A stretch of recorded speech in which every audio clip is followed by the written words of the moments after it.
fiery horse with the speed of light, a cloud of dust, and a hearty hi-yo silver. The Lone Ranger.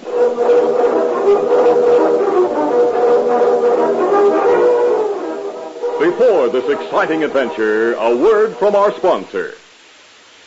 General Mills, makers of Cheerios, the oat cereal that's ready to eat, Betty Crocker Mixes, and Wheaties, the breakfast of champions, presents by special recording, The Lone Ranger. When boys line up to run a race, galloping Gordon sets the pace. He comes in first because he knows he's got go power from Cheerios. Yes, he's got go power. There he goes. He's feeling his Cheerios, Cheerios, Cheerios. And so will you, once you're eating Cheerios every breakfast. You'll say the Cheerios taste simply wonderful, too. They're already cooked, shaped like little round O's, and just full of good toasted oat flavor. Pour out a big bowlful, add fresh milk, and pitch in. You can almost feel the go power. For a Cheerios breakfast is one of the finest ways you can get the vitamins, proteins, and minerals your body needs.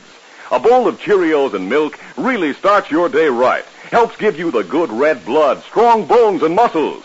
Go power, you'll get it from Cheerios. Try it, and folks will say, he's feeling his Cheerios.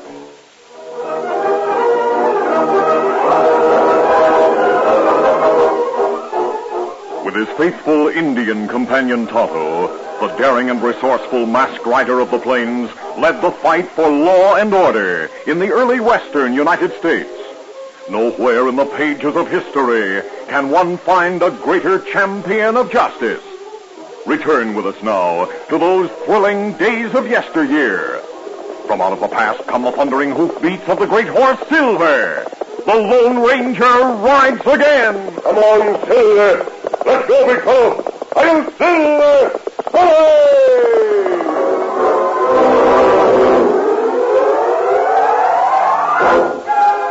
Dan Reed, young nephew of the Lone Ranger, while spending his summer vacation with the Masked Man and Tonto, had gone to a certain mission to pay his respects to the Padre, an old friend. One afternoon, he returned to the camp near the town of Rock Hill in southern Texas. Ho, Victor, ho, steady, boy. Hello, Dan. Did you enjoy your visit? Yes, sir. Padre sent his regards to you and Tonto. I hope he's in good health. Oh, he's fine. He sent this letter. Well, thanks. It's addressed to me, care of the mission. That's right, sir. The Padre said it arrived by courier a few hours before I got there. That's why I shortened my visit and came back. I thought it must be important. I'll soon find out. Oh, Dan. Hello, Tonto. Not stay long at mission. No, Tonto, I brought a letter to the Lone Ranger. Tonto, this is from the governor at Austin. It's marked confidential, so I can't tell you about it. Something urgent has come up, and the governor requests that I go to Austin at once. We ride with you, Kemosabe? No. He writes that others may suspect he sent for me, and that there's danger of my being intercepted. And what we do? Stay here in this camp for the next 2 days. 30 miles to Austin from here. Yes, I know. Now, as I said, wait here 2 days. Then you and Dan meet me in the large stand of cottonwoods just north of San Antonio. Steady, big fellow. Come on, Silver!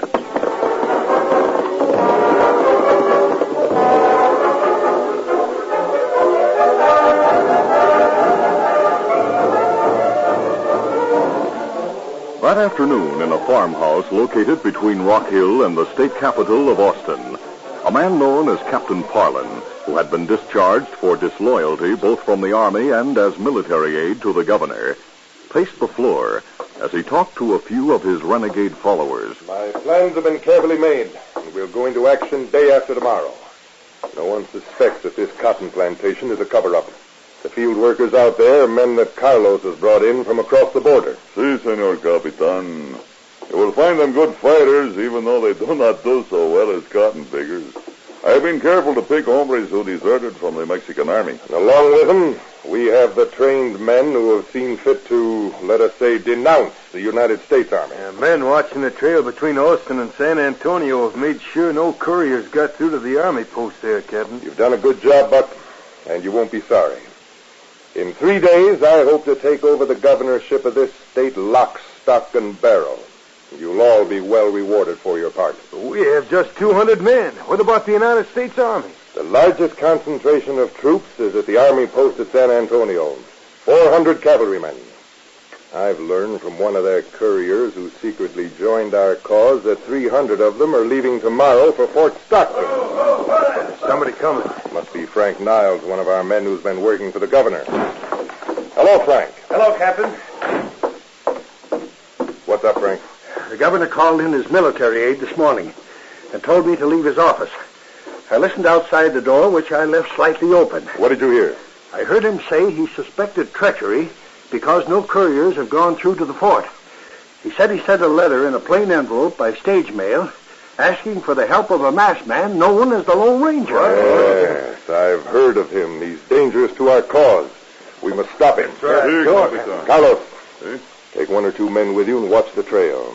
I've heard the governor talk about him. He rides a white stallion and wears a mask. It's up to you to see that he doesn't reach off.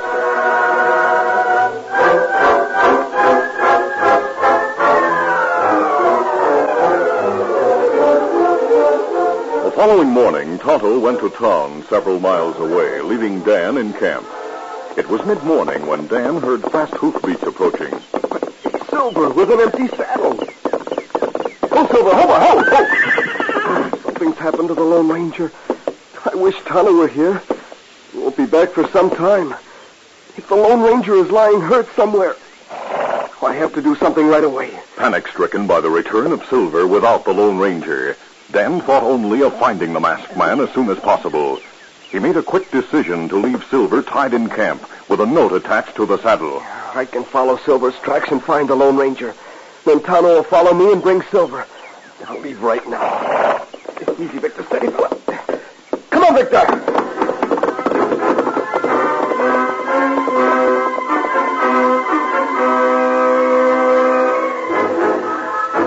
An hour after Dan Reed left camp to search for the Lone Ranger, Tonto returned and found Dan's note saying that he was going to find the Lone Ranger. Dan forget what Lone Ranger say. Maybe Dan ride into danger. The loyal Indian, close trusted friend of the Lone Ranger, had never questioned nor disobeyed directions given by the masked man. Now he was torn between the impulse to follow Dan, who might be going into danger, and the strong desire to carry out his promise to the Lone Ranger. The directions had been to stay in camp for 2 days, then meet the masked man outside of San Antonio. Dan not obey Lone Ranger. Him get worried when Silver come back alone. It's time to leave for San Antonio. Scout, we take Silver. Go where Lone Ranger say. Reluctantly, Tonto untied Silver, then mounted his horse Scout. Easy, Scout. Easy, fella. Dan, young man now. Me hope him not get into trouble. Dan know way to meeting place. Get him up, Scout. Come on, Silver.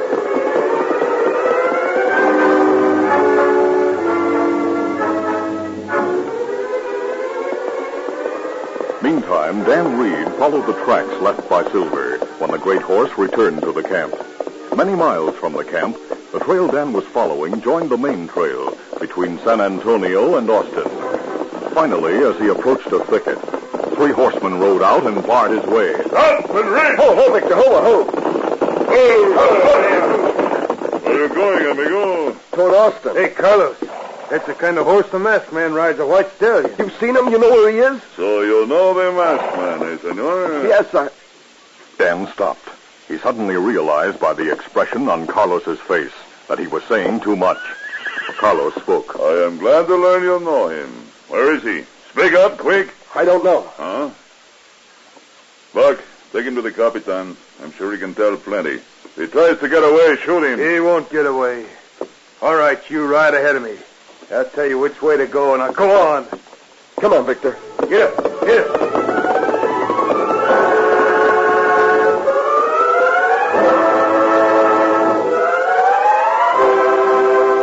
Buck, holding a gun, directed Dan to the farmhouse in the hills. There, Captain Parlin questioned him at length, then said, When I was the governor's aide, he spoke a great deal about the Lone Ranger. And I remember him saying there was an Indian and a youth who were the masked man's close friends. This This must be the young man he meant. Maybe so, but what about it? Tie him, gag him, put him in one of the back rooms. We'll hold him as hostage in case the masked man escapes Carlos. Then we may decide not to interfere to save this young man's life.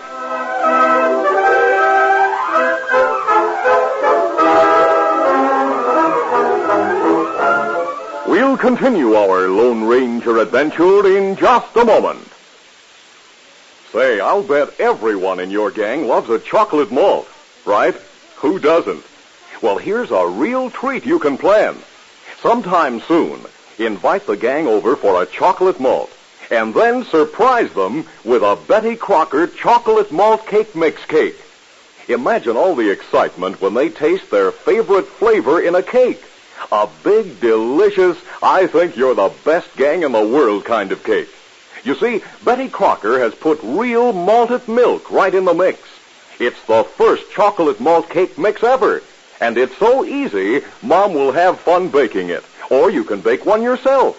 Just add water and 2 fresh eggs. That's all, for a perfect cake every time you bake. Cake after cake after cake. It's guaranteed perfect by Betty Crocker of General Mills, Minneapolis. Bake up Betty Crocker's chocolate malt cake mix soon. It's the newest taste in cakes.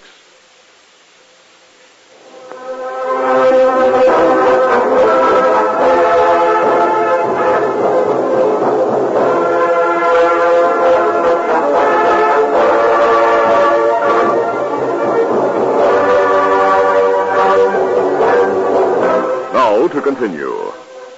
In Austin, the governor looked up as his aide entered. Yes, what is it, Norris? There's someone in the anteroom who insists upon seeing you, sir. Who is he? An old man, Governor. He insists it's important.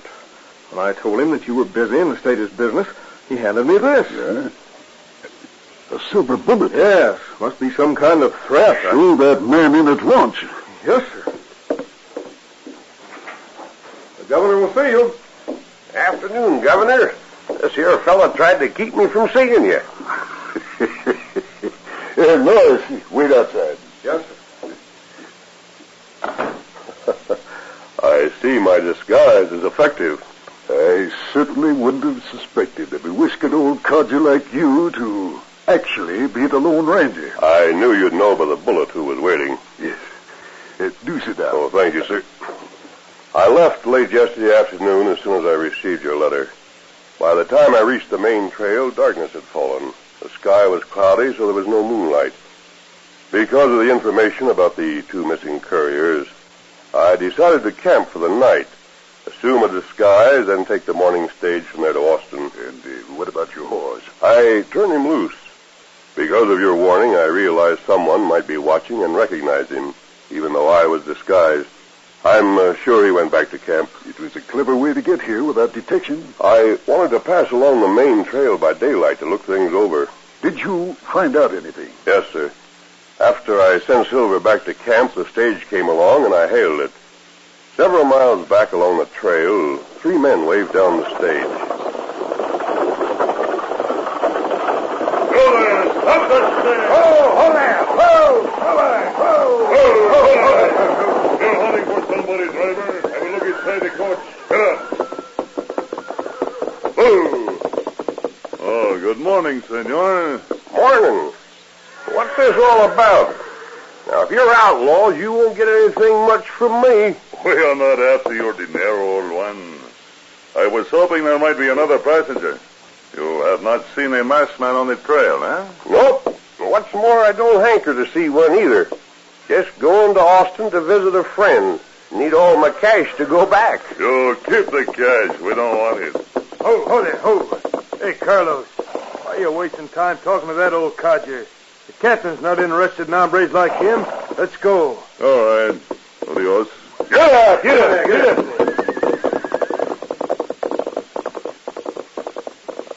They rode away, Governor, and the stage came on to Austin. What do you make of it? They were looking for me, I believe. I recognized the Mexican Carlos from handbills I've seen.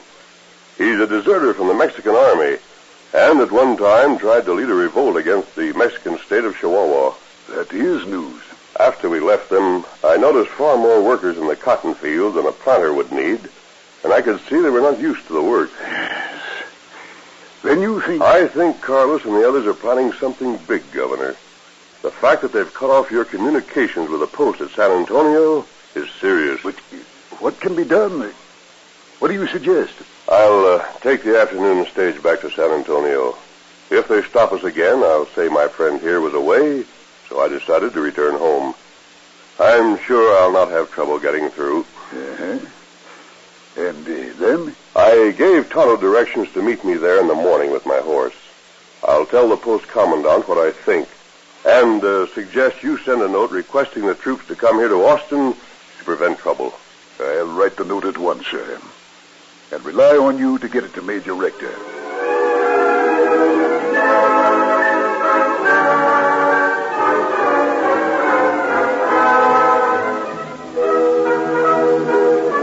The Lone Ranger, still in disguise, took the afternoon stage, carrying the message from the governor to the major at the army post in San Antonio. He arrived without mishap that night, and after removing his disguise and again wearing his mask, went to the post, where he was known and received by the commandant. After plans were made to take the cavalry to Austin the following morning, the masked man walked to the cottonwood grove, where he found Tonto waiting. Tonto, where's Dan? He must have it. Dan get upset when Silver come back without rider. Me not there. Him leave this note. Oh. Kneeling by the campfire, the masked man quickly read the note Dan had left for Tonto. Then he spoke. I'm sure Dan rode into trouble. Too bad he didn't follow my instructions. And what we do? Go find him, of course. I'll stop and notify the major we're riding on ahead. Good boy, Silver. Good boy. Too bad you couldn't talk and tell Dan what happened. You not say what happened? I'll tell you as we ride. All right, let's go. Easy. Steady, big fella. Easy, fella. Come on, Silver. Count.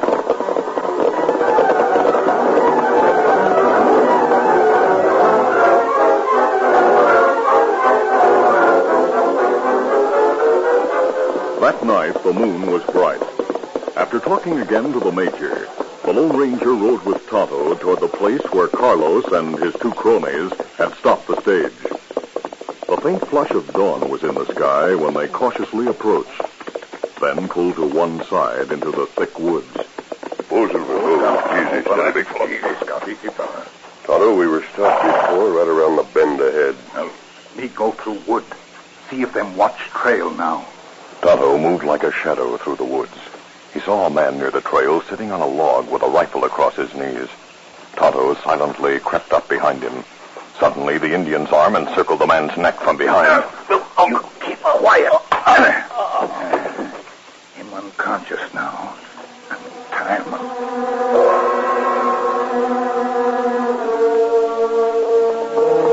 Soon, Tonto rejoined the Lone Ranger, and the two men rode to the spot where the guard had been stationed. Whoa, Silver. Whoa, fella. Tonto, there are hoof marks going back into the hills from here. We'll follow them and see where they lead us. Come on, Silver. Get him up, Scout.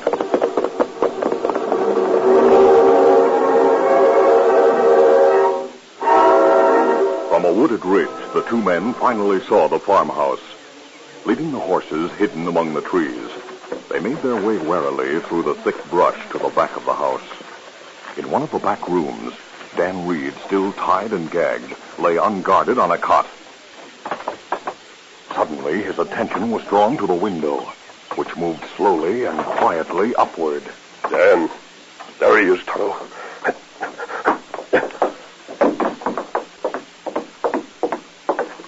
Quickly, the masked man removed the gag. Then untied Dan. There. Thanks. I thought you'd Don't never... talk. Let's get out of here.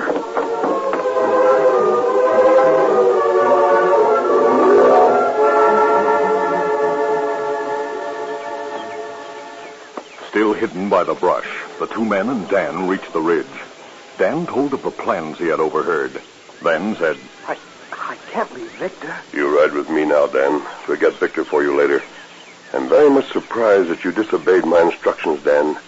In spite of the concern you must have felt, Tonto carried them out to the letter. I'm sorry. Promise me that never again will you ignore any instructions I may give you. I promise, sir. Good enough. Tonto, we'll ride to meet the cavalry. We'll leave Dan in a safe place until the excitement is over. The take these renegades by surprise. All right, let's go. Scout, Up you come, Dan. There you are. Come on, Silver. Come up, Scout.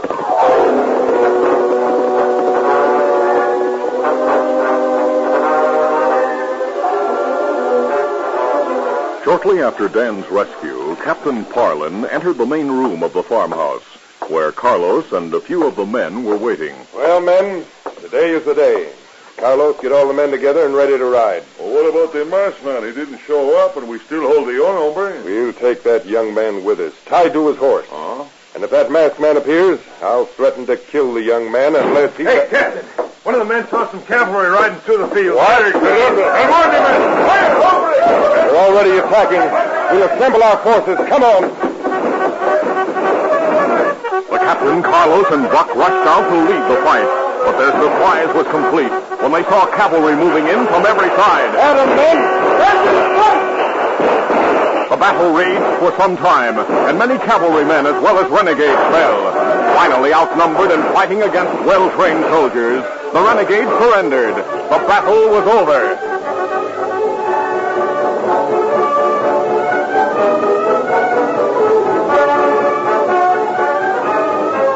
After the battle, Dan's horse Victor was found unharmed.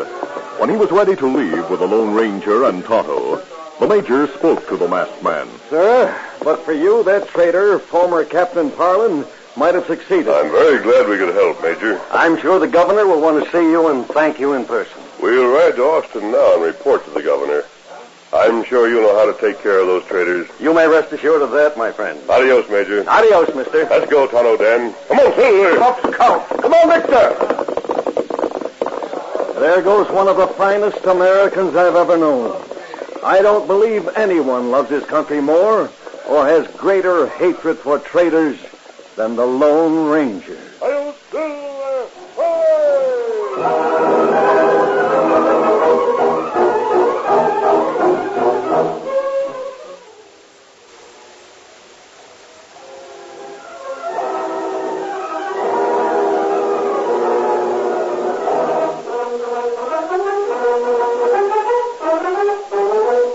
The Lone Ranger, a copyrighted feature of the Lone Ranger Incorporated, is produced by Trendle Campbell Muir Incorporated.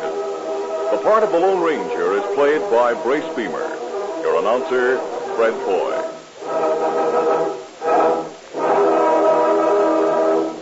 Listen to The Lone Ranger, brought to you by special recording Mondays through Fridays.